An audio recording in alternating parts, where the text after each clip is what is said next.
Depuis le 1er janvier 2014, de nouvelles règles modifient de manière importante le droit du travail. En effet, le législateur a introduit un statut unique entre ouvriers et employés. Attention, ce statut unique concerne uniquement les délais de préavis, le jour de carence ainsi que quelques mesures d'accompagnement. Il existe donc toujours actuellement certaines différences entre ouvriers et employés. Par exemple, en ce qui concerne les vacances annuelles, le chômage temporaire, les commissions paritaires, les élections sociales, voire les pensions complémentaires. Je vais tenter en quelques minutes de vous résumer brièvement les nouvelles règles en matière de rupture du contrat de travail. Il existe depuis le 1er janvier 2014 de nouveaux délais de préavis. Ceux-ci sont d'application tant pour les ouvriers que pour les employés. Ces nouveaux délais dépendent exclusivement de l'ancienneté du travailleur. L'âge du travailleur ou le montant de sa rémunération au jour de la rupture sont désormais sans importance. Les nouveaux délais de préavis sont exprimés en semaines. En cas de licenciement, les nouveaux délais de préavis varient de 2 à 15 semaines si le travailleur dispose d'une ancienneté de 0 à moins de 5 ans.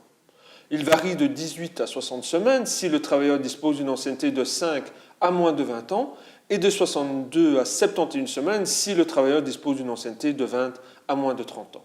En cas de démission, les nouveaux délais correspondent environ à la moitié des délais de préavis qui doivent être respectés en cas de congé donné par l'employeur, avec cependant un plafond de 13 semaines, lequel est atteint à partir de la 8e année d'ancienneté. Il a également plafonné le délai de préavis à 26 semaines en cas de licenciement d'un travailleur qui a atteint l'âge de la pension légale. Ces nouveaux délais prennent cours le lundi suivant la semaine pendant laquelle le préavis a été notifié. Le législateur a également introduit des nouveaux délais en cas de contre-préavis. Les nouveaux délais de contre-préavis varient de 1 à 4 semaines selon l'ancienneté du travailleur. Ce délai de 4 semaines est plafonné à partir de la première année d'ancienneté.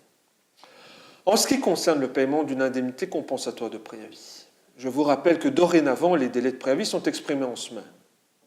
Pour pouvoir passer d'une rémunération forfaitaire établie sur une base mensuelle à une rémunération hebdomadaire, il y a lieu de multiplier par 3 la rémunération mensuelle et de la diviser ensuite par 13. À titre d'exemple, un travailleur perçoit une rémunération mensuelle brute de 2 500 €. Pour transformer cette rémunération mensuelle en semaine, il y a lieu de faire le calcul suivant. 2 500 multiplié par 3 égale 7 500, que je divise par 13, cela donne donc une rémunération hebdomadaire brute de 576,92 €. Après avoir examiné les nouveaux délais de préavis, je me dois de vous signaler qu'il n'est plus possible pour les contrats de travail dont l'exécution a pris cours après le 31 décembre 2013 de prévoir une clause d'essai. 3 précisions importantes sur ce point. La clause d'essai insérée dans un contrat de travail ayant pris cours avant le 1er janvier 2014 reste valable. Les clauses d'écolage et de non-concurrence éventuellement présentes dans le contrat de travail ne sortent pas leurs effets lorsqu'il est mis fin au contrat durant les 6 premiers mois.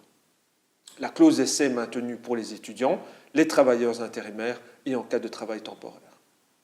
Depuis le 1er janvier 2014, tous les travailleurs, quel que soit leur statut et leur niveau de rémunération, ont droit à un congé pour la recherche d'un nouvel emploi. Il s'agit d'un jour maximum par semaine durant les 26 dernières semaines du préavis et d'un demi-jour par semaine au cours de la période antérieure aux 26 dernières semaines. Suite à la suppression de la clause d'essai, le législateur a considéré qu'il était nécessaire d'introduire une possibilité complémentaire de mettre fin au contrat de travail à durée déterminée ou pour un travail nettement défini.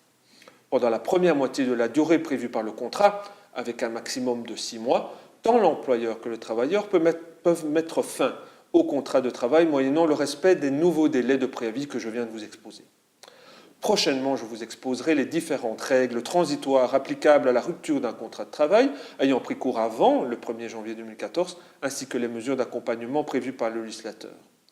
Je vous exposerai également les nouvelles règles entrées en vigueur le 1er avril 2014, impliquant le droit pour le travailleur de connaître les motifs concrets qui ont conduit à son licenciement.